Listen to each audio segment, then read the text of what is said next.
찬송가 369장 찬양하겠습니다. 통일 찬송가는 487장입니다. 찬송가 369장, 통일 찬송가는 487장입니다.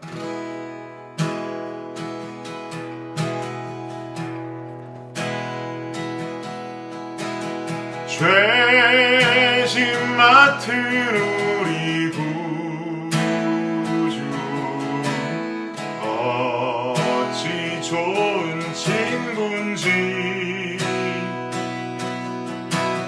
걱정 근심 무거운지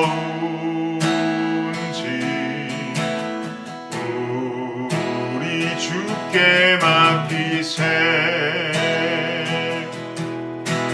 주께 고함 없는 고로 복을 받지 못하네. 사람들이 어찌하여 아벨 주를 모를까. 시험 걱정 모든 괴로 없는 사람 누군가.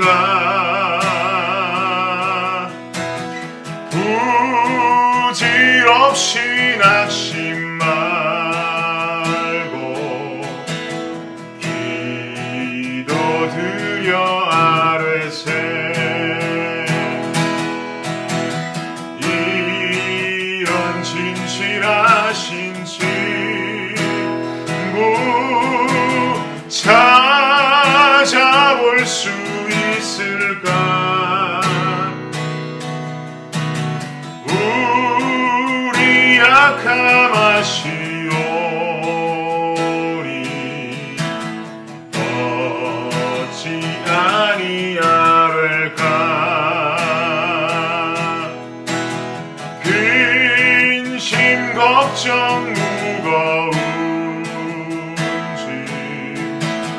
아니 진짜 누군가.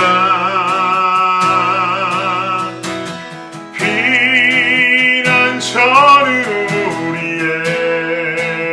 예수, 주께 기도드리세.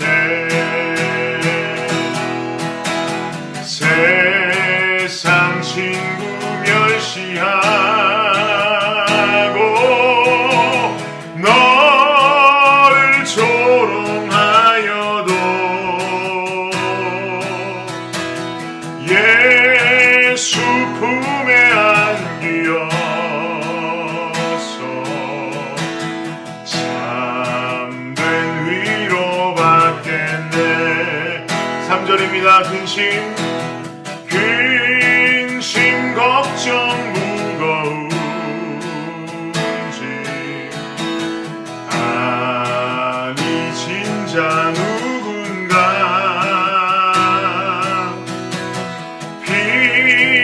피난처는 우리 예수, 주께 기도드리세. 세상 친구 멸시하고 너를 조롱하여도 예수 품에 안기어서 참된 위로 받겠네.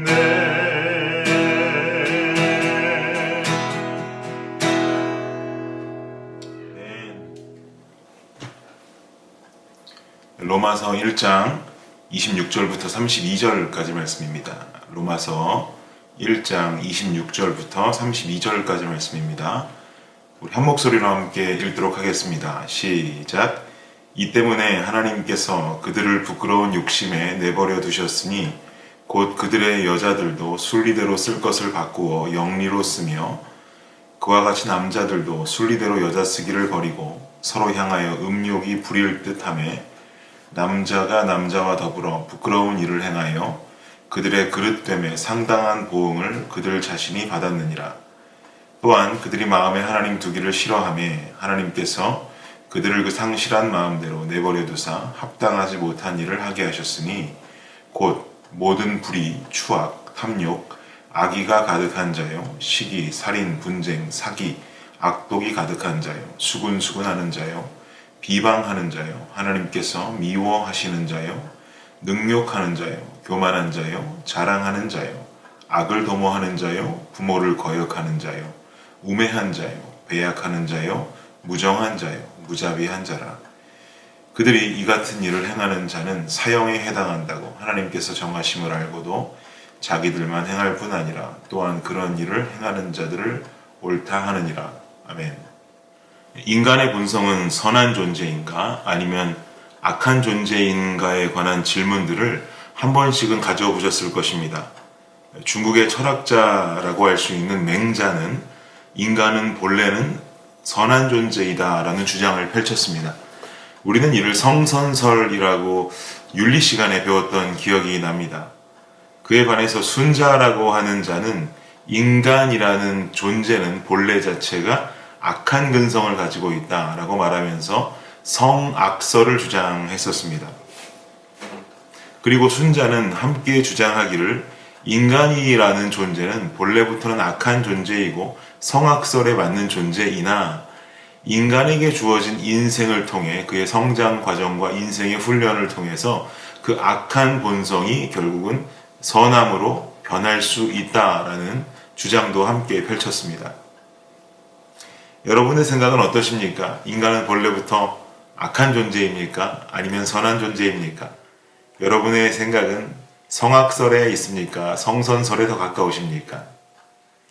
기독교적인 관점에서 보았을 때는 우리는 본래는 선한 존재로 만들어진 존재가 맞지요. 그래야 맞는데 아담과 하와를 통한 원죄라는 것이 우리 안에 자리를 잡으면서 실상은 선해야 할 존재들이 마음속에 악함이라는 뿌리를 가지고 있다라고 보아야 옳을 것입니다. 결국 성선설이냐 성악설이냐 둘 중에 무엇이 더 옳겠느냐 하나만 골라라라고 말한다면 결국 우리는 원죄성이라는 것 때문에 악한 존재임을 인정할 수밖에 없을 것입니다. 저는 언젠가 우리 교회 금요 찬양 예배를 통해서 담임 목사님께서 설교를 하시면서 그때 해주셨던 비유를 굉장히 인상 깊게 들었던 적이 있습니다. 어떤 비유였냐 하면 우리 인간에게 있어서 인생이라는 핸들이 존재한다라고 한다면 이 핸들은 오른쪽이나 왼쪽 어느 한 가지 방향으로 아예 틀어져 있는 상태라는 것입니다. 그래서 이 틀어진 상태로는 절대로 똑바로 주행을 할 수가 없겠죠. 정주행을 하기 위해서는 우리는 오른쪽이나 왼쪽으로 틀어져 있는 인생의 핸들을 정중앙으로 돌려서 끝끝내 붙잡는 인생의 몸부림이 필요하다라는 것입니다.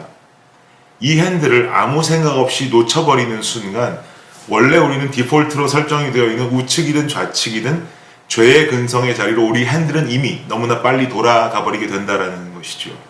그래서 이미 돌아가 있는 그 핸들을 정주행하기 위해서 최대한 우리는 붙잡고 살아야 한다라는 비유를 들어주셨는데 그 비유가 제 마음속에 상당히 인상 깊게 다가왔었습니다.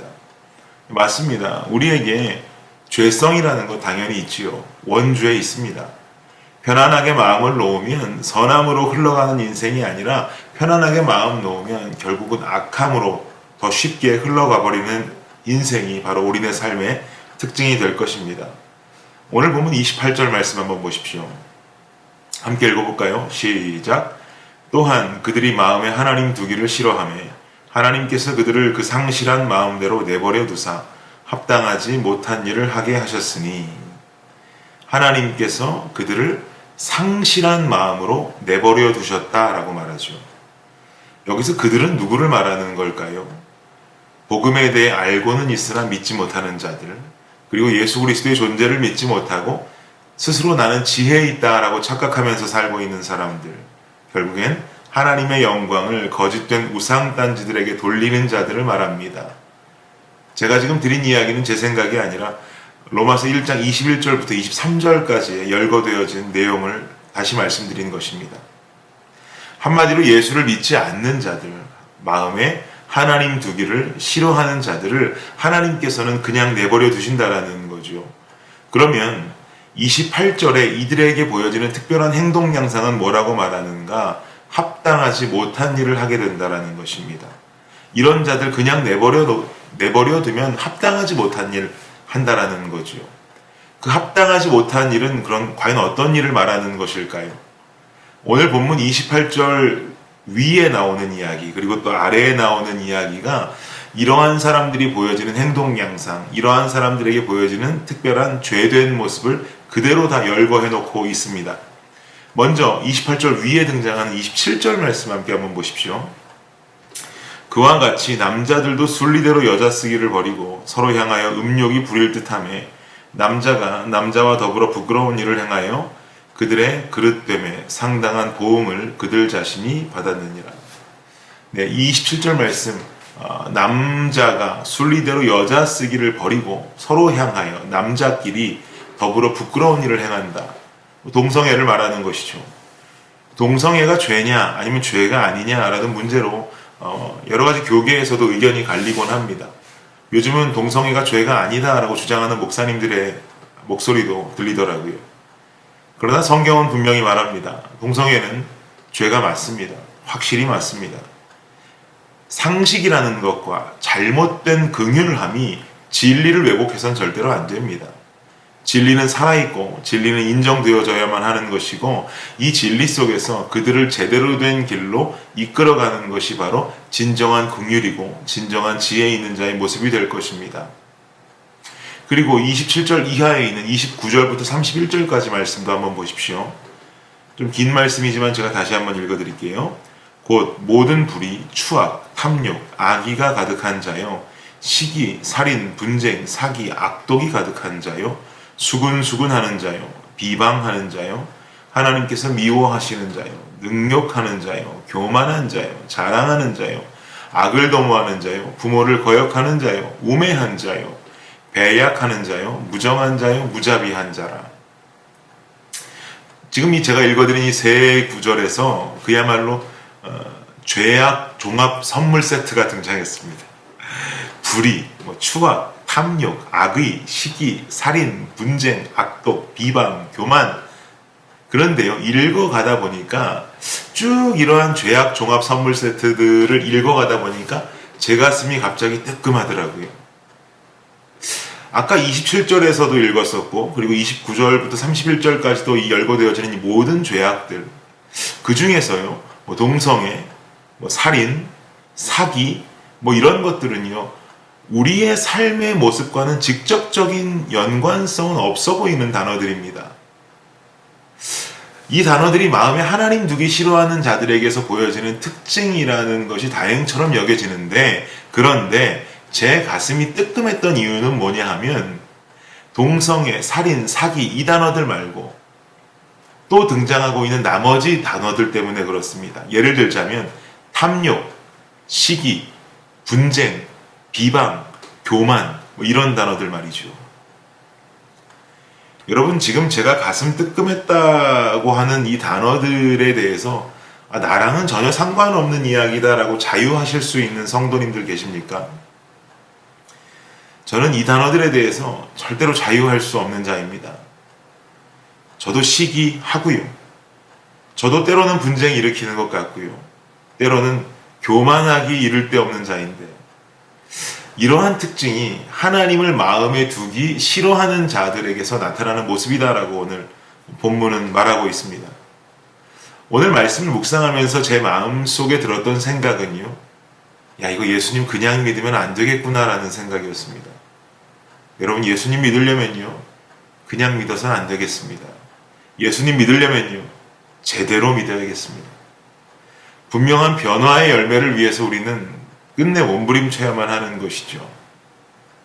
하나님께서 우리의 삶을 보시고는 이렇게 말씀하신다면 야 준이라 가만히 보니까 목사된 네 삶이나 저기 예수 안 믿는 철수 아빠 삶이나 똑같구나 라고 말하신다면 여러분 그 마음 어떻겠습니까? 아니 실제로 말씀하시는데 나의 영적인 귀가 너무나도 둔해서 듣지 못하는 것일 수도 있겠죠. 이런 말 듣게 된다면 너무나 충격적인 이야기가 아니겠습니까? 열심히 교회 다니고 열심히 예수 믿는다고 믿고 있는데 야, 예수 믿지 않는 자들과는 똑같구나 라는 말을 듣는다면 너무나 충격적인 이야기가 됩니다. 우리는 우리의 삶 속에 우리 스스로 인정하고 우리 스스로 타협하는 죄악된 모습들이 분명히 존재합니다. 탐욕이 그렇습니다. 시기가 그렇습니다. 비방이 그렇습니다. 누군가의 잘못됨을 욕하고 그러다 보니까 서로가 서로 당을 지어서 분쟁을 만들고 또 성도 간에 시기가 생길 때가 있고 또 성도 간의 자랑을 늘려놓다 보면 결국 교만병에 빠지는 성도들도 분명히 있을 것입니다. 하나님께서는요, 당신의 교회가 이렇게 병들어가는 것 원치 않으십니다. 하나님께서는 당신의 교회를 향하여 말씀하시기를 세상과 구별되라고 말씀하고 계십니다. 마음에 하나님 두기 싫어하는 자들의 삶과 동일하게 되는 것을 원치 않는다라고 지금 말씀하고 계십니다. 동성애와 나는 거리가 멀고 살인과 나는 거리가 멀고 사기치는 것과 나는 거리가 멀다고 우리가 안심할 처지가 아니란 이야기죠. 내 입술은 여전히 누구를 욕하고 내 입술은 여전히 누군가를 비방하는 것에 익숙하고 내 마음은 교만하고 자랑하는 것을 좋아하고 내 마음은 탐욕함으로 가득 차 있다면 결론은 나 자신이 예수님 제대로 믿는 자가 되기 위한 강한 결단이 필요한 시기이고 필요한 자라는 것을 우리는 반드시 깨우칠 수 있어야 합니다. 그냥 그것들을 할 수 있는 내 인생에 할 수 있는 일이야 라고 인정하는 것 주님 원치 않는단 말입니다. 그거 분명히 죄악이라고 말씀하고 계시는 거예요. 저는 오늘 말씀을 준비하고 묵상하면서 얼마나 많은 회개를 마음속으로 했는지 모릅니다. 그리고는 결단과 다짐을 하게 되었습니다. 제대로 믿어야겠구나. 이따위로 살면 안 되겠구나. 이렇게 사는 건 예수 안 믿는 자들과 똑같은 삶이구나 라는 회개를 했습니다. 그리고 다짐했습니다. 사랑하는 여러분, 오늘 함께 결단하지 않으시겠습니까? 지금 결단하지 않으면요, 우리도 결국 하나님 보시기에 합당치 못한 인생의 길을 걷게 될 것입니다. 지금 결단하지 않으면요, 결국 마음에 하나님 두기 싫어하는 자들과 다를 바 없는 인생을 살게 될 것입니다. 우리가 인정하고 우리가 타협함에 저지르고 있는 죄악 속에서 벗어나십시오. 그것이 동성애, 살인, 사기, 이런 우리와 관련된 죄악이 아니라 할지라도 죄악이 큰 죄악이 어디 있고 작은 죄악이 어디 있겠습니까? 죄악이라는 것은 주님이 말씀하신, 주님이 싫어하시는 죄악과 죄악 아닌 것이 존재할 뿐이지요. 내가 인정하고 타협한 그 죄악들이 주님께서는 우리가 버리기 원하는 분명한 죄악이라는 것을 명심하시기를 바랍니다. 우리가 이 부분을 극복하고 오늘 결단하며 주님 앞에 바로 서서 이 부분에서 자유하여질 때 예수 믿는 참된 신자의 모습이 될 수 있을 것입니다. 참 신자의 모습으로 거듭나는 여러분 그리고 제 모습이 되기를 주님의 이름으로 축원합니다. 기도하겠습니다. 하나님 감사합니다. 주님은 우리에게 말씀하십니다. 믿는 자라면 달라야 하지 않겠느냐? 어찌 마음에 하나님 두기 싫어하는 자와 비슷한 인생을 살 수 있겠느냐? 라고 오늘 본문을 통해 말씀하십니다. 주님 잘못했습니다. 주님 정말 잘못했습니다. 하나님 믿으려면 제대로 믿고 복음을 안다면 아는 자답게 살게 하여 주시옵소서. 또 복음 속에 깨어있는 삶을 살고 우리 삶 속에 주님 싫어하는 죄악이 존재한다면 그것들 속에 이겨낼 수 있는 기도가 살아있는 자, 이겨낼 수 있는 믿음이 살아있는 자, 신앙이 성장하는 자, 그 모습 갖추게 하여 주시옵소서. 오늘 결단한 삶의 모습 그대로 하루를 살며 한 주를 살고 우리 삶 속에 그것이 나의 삶으로 변화되어질 수 있는 은혜를 허락하여 주옵소서. 예수 그리스도의 이름으로 기도드립니다. 아멘.